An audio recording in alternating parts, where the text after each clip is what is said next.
People typically don't believe salespeople. They just don't trust salespeople. In fact, research indicates that salespeople are trusted just about as much as lawyers, politicians, and lobbyists.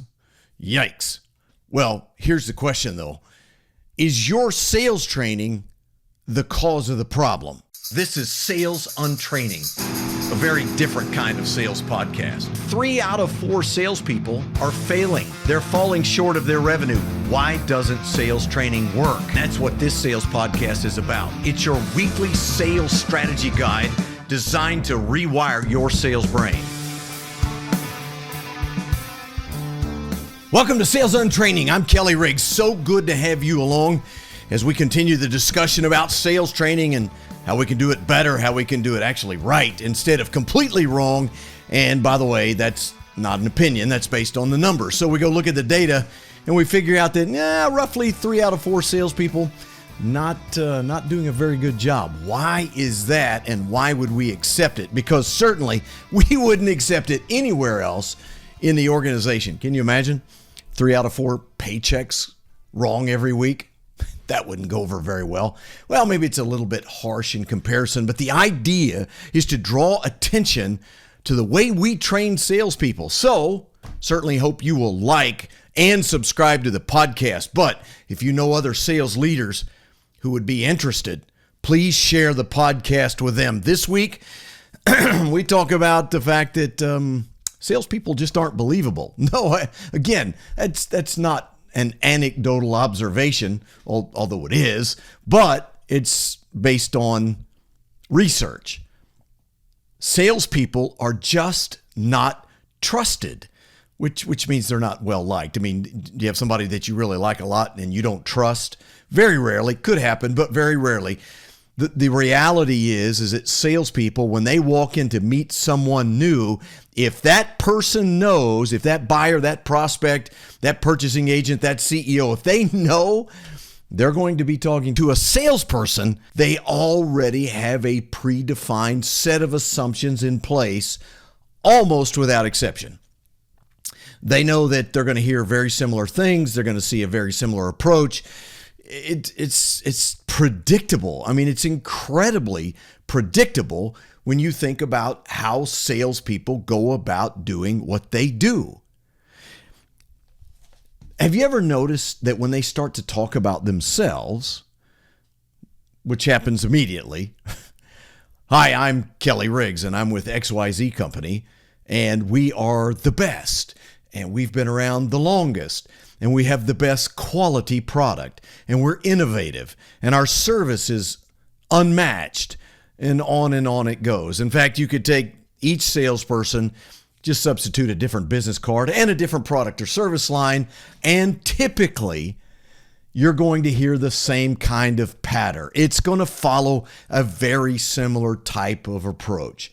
Great quality, great service. This is when I'm talking about me and us, which unfortunately is probably happening almost right out of the chute. It's like the way we initiate a relationship in the business world. Now, we've talked about this in previous episodes. We don't initiate a relationship in the real world this way. We don't meet someone and immediately begin telling them how awesome we are and all the great friends we have and, all the things that we own and how we're the best. And, I've been in this world for X number of years and I've really got it all figured out. I mean, we wouldn't have any friends, but for some odd reason, that's what happens in the business world, in sales. So I sit down and they're like, okay, so why are you here? Well, I am Kelly Riggs and I'm with this company and here's what we do and we're good at it. In fact, our quality is great. Our service is unbelievable. We've got all of these great clients that we've worked with. I'm trying to get you to understand how amazing I am. And then we wonder why it is that salespeople aren't believable. I mean, seriously, if every salesperson walks in and says exactly the same thing, they can't all be telling the truth. I always think about truck commercials on television. I don't know where you're from, but where I'm from, Ford, Chevy, Dodge, they all, they have commercials about their trucks, and you realize they're all number one. Now, they really have to parse the data. We're number one on Saturdays in June in blue trucks or white trucks or black trucks. I mean, you get my point, right? They can find a place where they're number one somewhere, but every truck can't be number one, literally speaking, just like every salesperson cannot be the best with the greatest and the finest and the greatest quality and service and every other thing. So prospects, they're like, okay, can we get through this part because I've heard this 1,000 times? I'm going to bet big money that you've never had a salesperson approach a call like this. Listen, Mr. Prospect, appreciate your time today. I want to be very clear up front.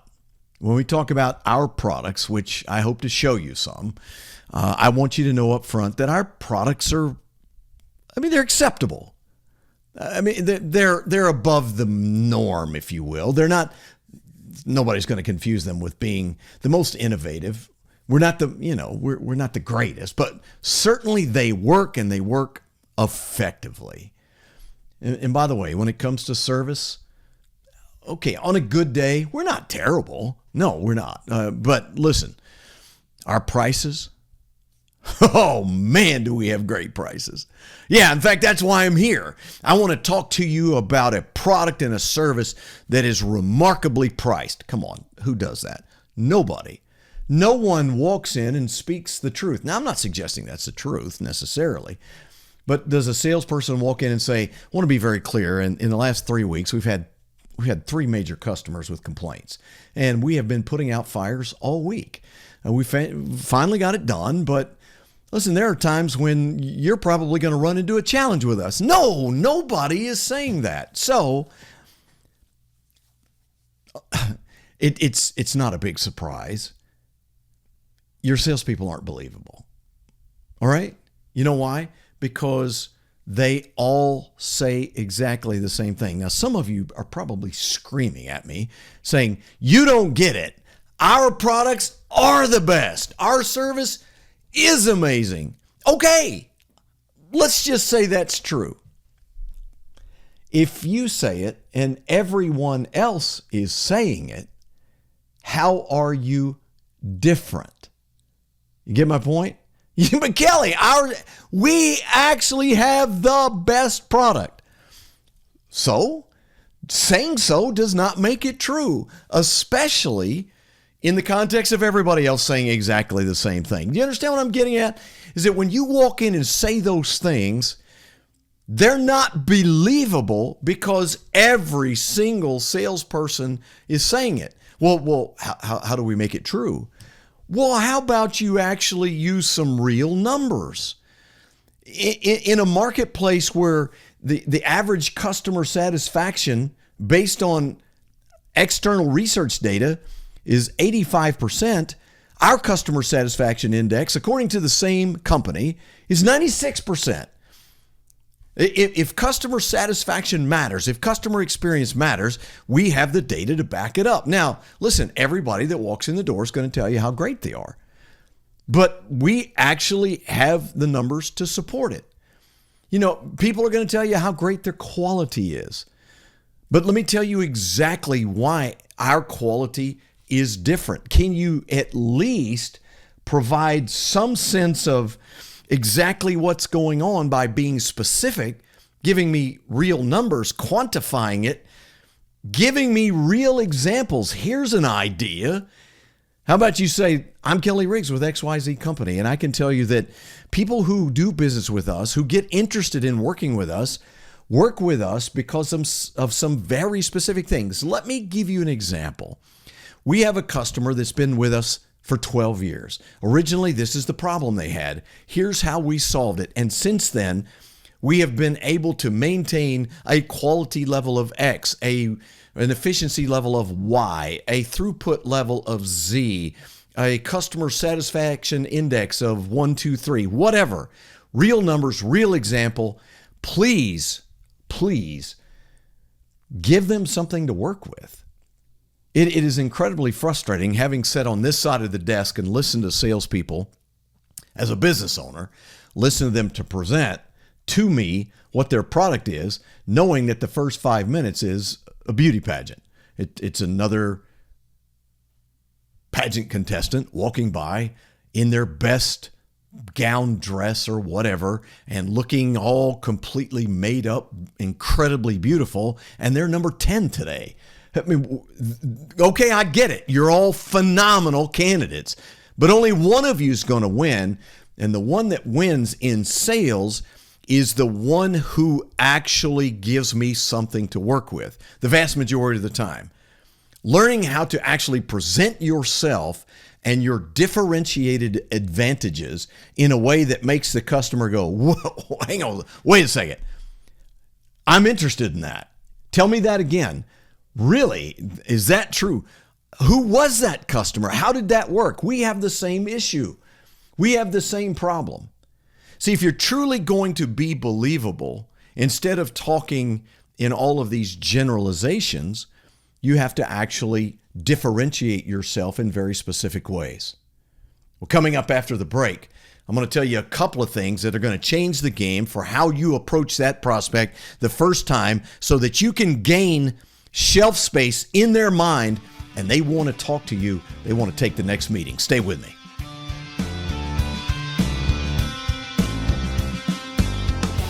I'm Kelly Riggs, host of the Sales Untraining podcast. A couple of quick questions for you.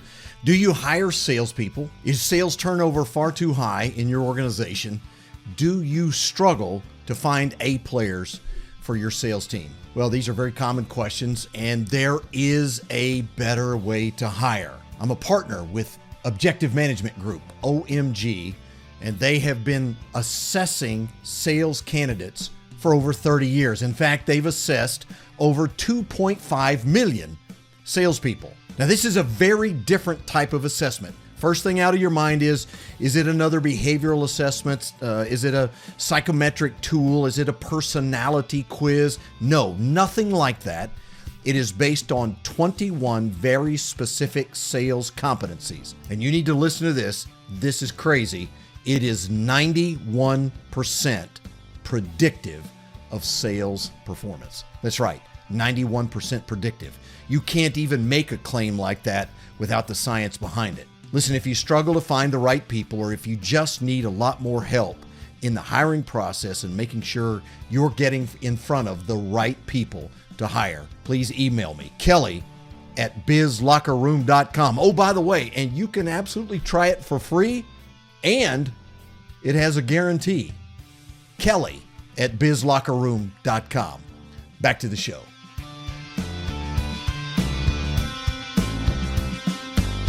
Welcome back, Sales Untraining. I'm Kelly Riggs. And by the way, this is episode number 50, I believe, which means we've got a whole lot of episodes already online for you to listen to or to watch.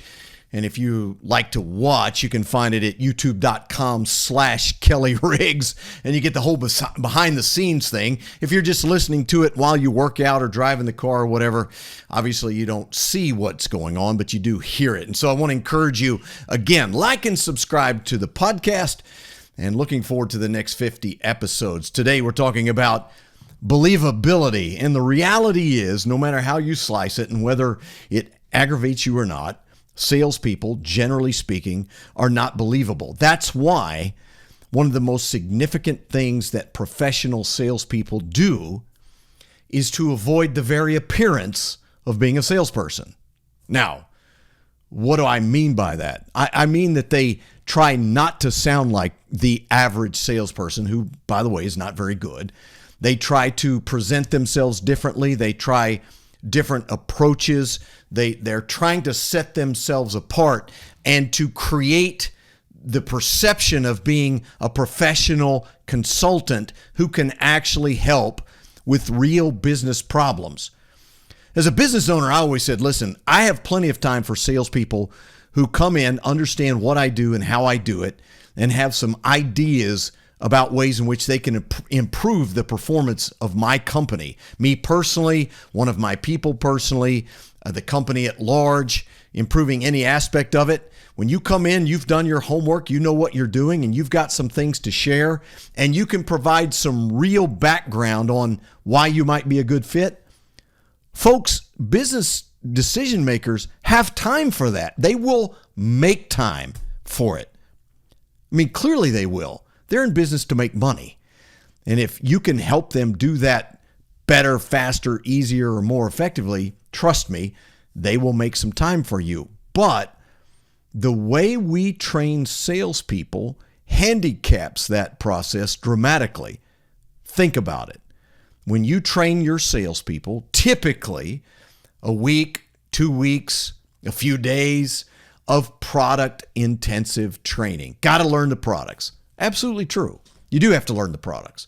But we teach them the products. They know just enough to get themselves in trouble. And then we tell them, here's your prospect list, your customer list. Get out there and sell.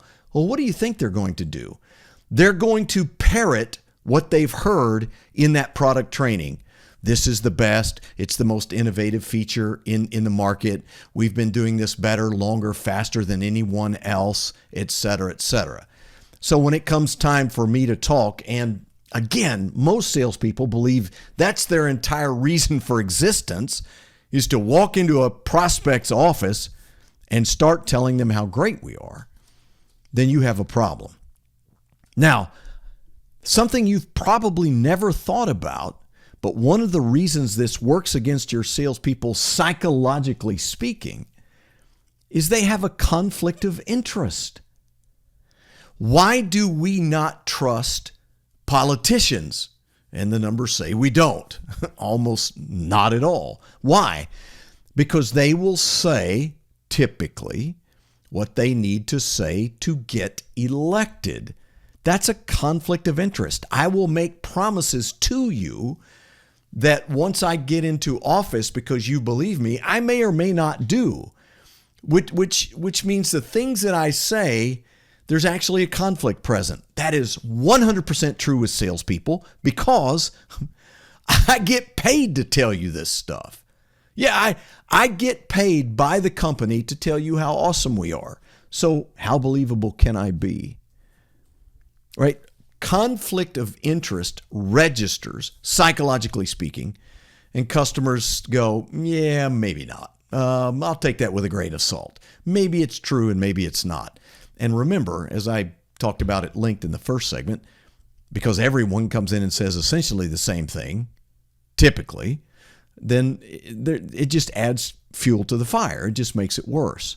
So what in the world are you to do in sales training to make it different? Well, the first thing is we have to be very clear about what our differentiated advantages are. Why should I do business with you? Tell me what sets your company apart. What makes you different? And don't be generic. Understand, generic claims never provide any social proof. Never, ever. They're too generic. They're too generalized. We're the best, really. And we're the fastest, really. I mean, who says so? Well, I do. I have these conversations in role play all the time with salespeople in training, and they'll make one of those claims, and I'll say, prove it. And they go, well, give me a chance, and I'll prove it. I go, so let me understand. You want me to pay you to have the opportunity to prove to me that the claims you're making may or may not be true. No thanks. Hard pass. I'm out. Okay? If you can't prove it to me prior to me utilizing your product, you have a problem. That means you're going to have to make some serious concessions in order to get me to take that theoretical journey with you. But you should be able to prove it. And typically what they'll go, well, they'll say, well, I did it for this customer. I said, then why didn't you start with that? Why didn't you start with a proof case of exactly what you've done in the past? Listen, if you want to know what sets you apart, go ask your best customers. Why do you continue to do business with us? Why do you buy from us? Why do you like working with us? Now, If you're looking for ego stroke there and they go, well, we love you. You're amazing. You're awesome. We like working with you. You're the best. Blah, blah, blah. That's not going to help you, because what are you going to tell a prospect? Well, you should buy from me because of me. Really? Okay. But if you say, I can tell you what my customers tell me, then to get to there, what you've got to do is ask that customer, well, listen, I'm truly grateful and it makes me feel good that you say that. But what is it that I do that makes you say that? What are the actual things that I have done for you in the past? What are the actions that I've taken? What is it? Quick response, all those kinds of things. Make them specific, get details, quantify if at all possible. See, it's really easy to talk about yourself in general terms, which doesn't put you on the hook for anything. But to talk about yourself very specifically, you, your company, your product, in a brief, concise, compelling, headline-oriented way where people respond by saying, wow, okay, that sounds amazing. I would be interested in that. That's fantastic. What a great story for you. That'd be nice if we could have something similar. Does that happen? 100% it happens. All of the years that I've been doing this, teaching it myself to other people, routinely you'll hear it. It comes up. When you can talk about yourself in specifics rather than generalities, when they are truly competitive differentiation items, yes, they make a difference. If they're still generic specifics, not going to work. But when I can quantify, when I can tell a real story, when I can segue into a 60 to 90 second story with a few details that sound compellingly familiar to what they do and what they're looking for, you can become much more believable. In sales training, when you're training your people, think about how you train them to be believable in front of prospects. I'll see you next time.